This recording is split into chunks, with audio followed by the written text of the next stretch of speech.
Hey there YouTube and EDC people, I'm Joe and you're watching my channel Ink&Iron, and today I have an EDC pouch for you. It's been a while. Last one I reviewed was my Maxpedition micro pocket organizer. This is from Roaring Fire, 2 words. This is called the Picofire, that's 1 word, Picofire pocket pouch. And full discretion, they did send this to me for free. As long as I made a review video. They didn't have any specifications for me, which was interesting, so I'm just gonna let her rip. Most of my experience with pocket pouches is my Maxpedition, so this is an interesting alternative here. You can see I have the all black coloration. We have an external, 2 external zippered pouches, and then this is just the tag that I didn't take off. Yeah, whoa, my bad. Okay, so initially kind of looks like a tactical pouch, but this is decidedly everyday carry. The reason that this pouch is everyday carry is, well, look at the stitching. We can see just single stitching. Supposedly these seams are taped. They're taped seams. I don't know what that means. I'm not savvy on bag and pouch construction.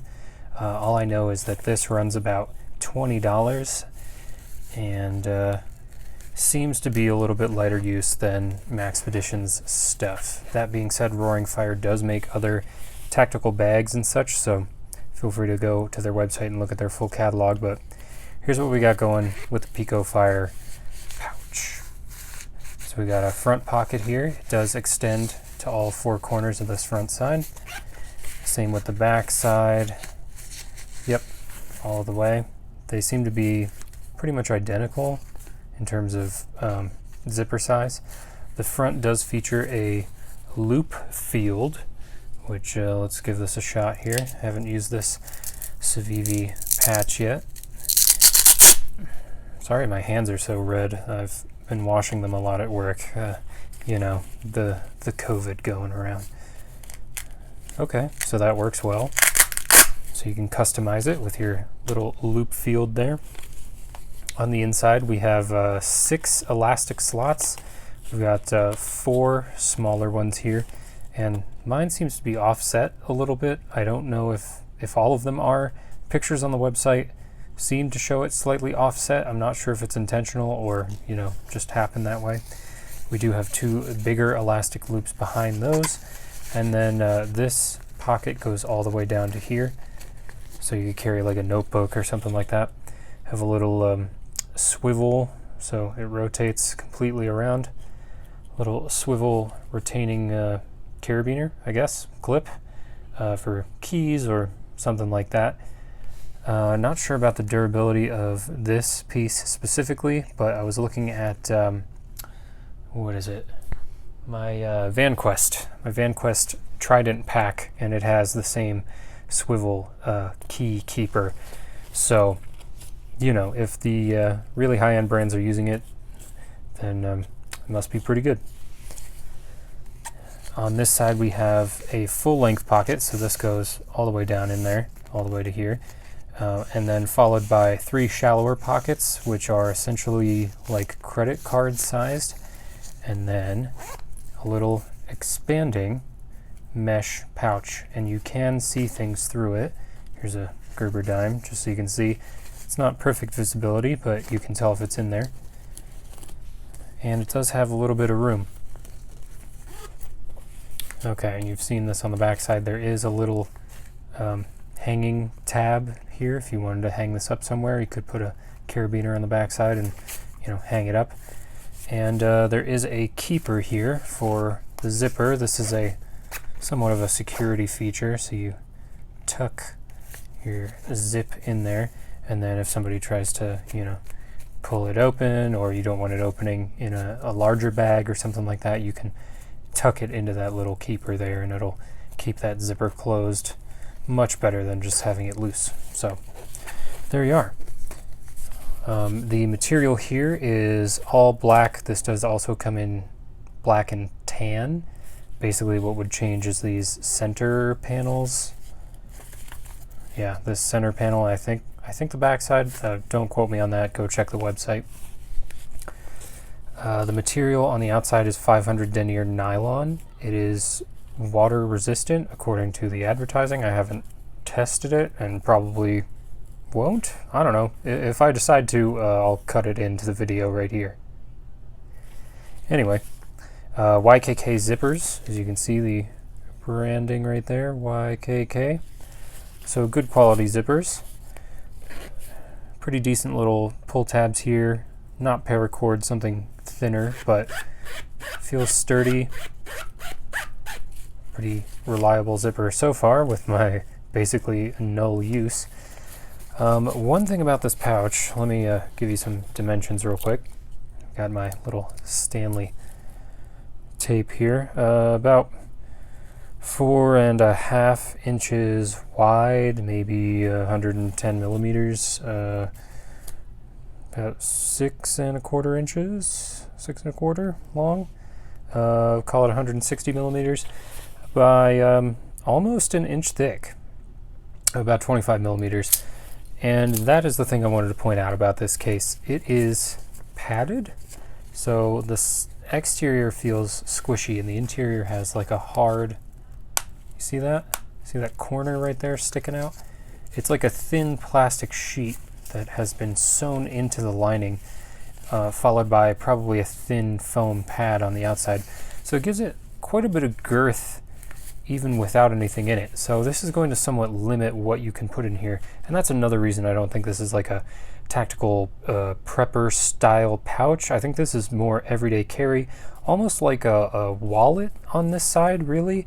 And then everyday carry gear can go over here. So kind of a multi-use pouch, more for the casual consumer, the urban environment, so to speak.